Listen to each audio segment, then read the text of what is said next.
పార్టీకి 2047కి ఒక విజన్ తయారు చేసుకుంటాం. ఇక్కడ ప్రతి ఒక్క కార్యకర్తకి చెప్తున్నాం, ప్రతి ఒక్క నాయకుడికి చెప్తున్నాం.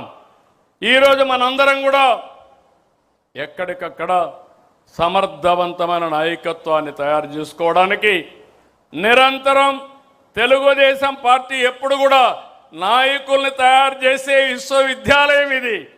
ఈ విశ్వవిద్యాలయంలో చదివిన వాళ్ళే వేరే ప్రాంతాల్లో వేరే పార్టీలో రాణిస్తారు తప్ప వేరేది కాదని మరొక్కసారి విజ్ఞప్తి చేస్తున్నా.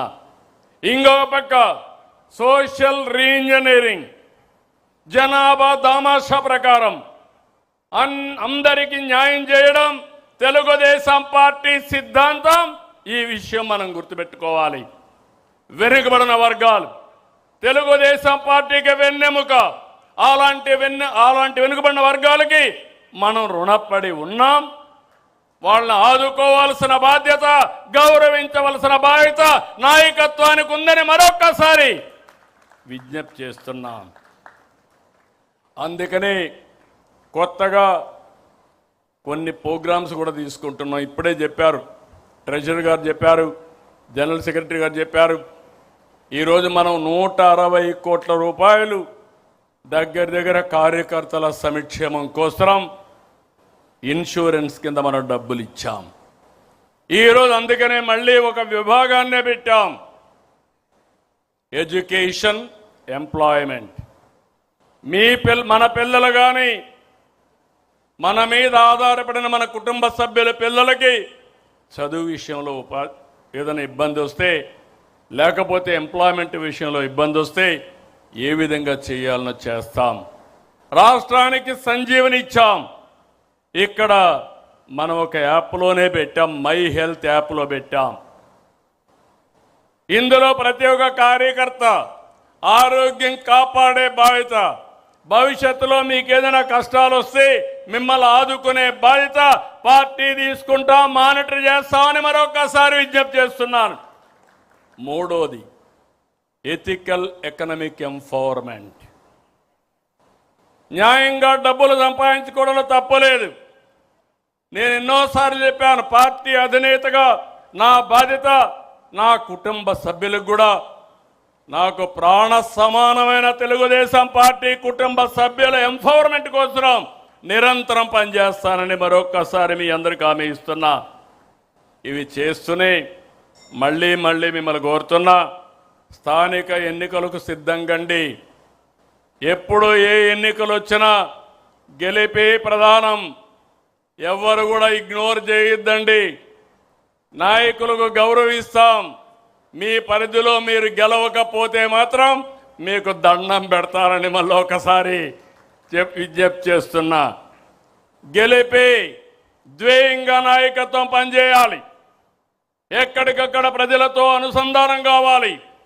ప్రజా సమస్యల్ని పరిష్కారం చేయాలి.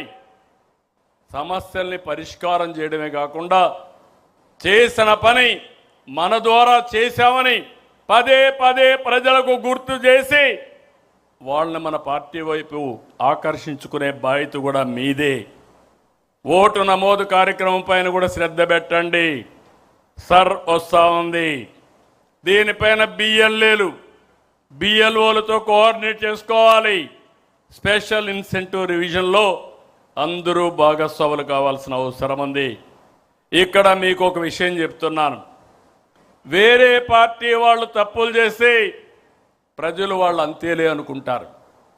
కానీ మన టీడీపీ వాళ్ళు సిగ్నల్ జంప్ చేసినా అది ఒక పెద్ద నేరంగా పరిగణిస్తారు. ఈ విషయం మీరు గుర్తుపెట్టుకోవాల్సిన అవసరం ఉంది.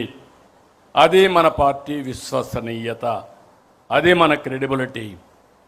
ఇంకో పక్క మొన్న ఎన్నికల్లో అఖండ మెజార్టీతో గెలిచాం. ఇది మీరందరూ గుర్తుపెట్టుకోవాల్సిన అవసరం ఉంది. కూటమి ధర్మాన్ని పాటిద్దాం. మిత్రపక్షాలతో ఐక్యంగా సఖ్యతతో ఉందాం. మళ్ళీ రేపు ఏ ఎన్నికలు పెట్టినా ఆనాటి కంటే ఎక్కువ ఓట్లు సాధిస్తే అది మన పర్ఫార్మెన్స్. తక్కువ వస్తే ఎక్కడో లోపం జరిగింది, ఆ లోపాన్ని కరెక్ట్ చేసుకోవాల్సిన అవసరం ఉంది. ఇంకొక పక్కన పార్ట్ టైం పాలిటిక్స్ వద్దు. అహంకారం వద్దు, ఎగోలకు పోవద్దండి. ఈ విషయం అందరం గుర్తుపెట్టుకోవాల్సిన అవసరం ఉంది. అధికారం శాశ్వతం కాదు. ఎప్పుడు కూడా మీరు మెయింటైన్ చేసే రిలేషన్సే పర్మనెంట్. మనం ఇచ్చే గౌరవమే మనకు శ్రీరామ రక్ష. అందుకే మీ అందరిని కోరుతున్నా, ప్రతి నాయకుడు కార్యకర్త జనంతో మమేకం కావాలి. ప్రభుత్వానికి పార్టీకి వారధిగా ఉండాలి. మన కళ, మన కర్తవ్యం, మన కృషి Swarnandhra 2047 healthy wealthy happy AP మన లక్ష్యం.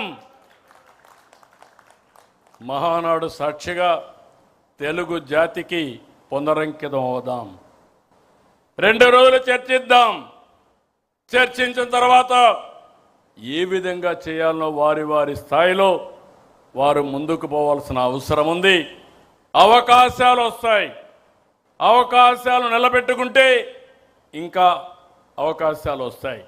వచ్చిన అవకాశాన్ని సరిగా చేసుకోలేకపోతే ఇబ్బంది పాలవుతామని మరొక్కసారి తెలియజేసుకుంటూ, తెలుగుదేశం వర్ధిల్లాలి.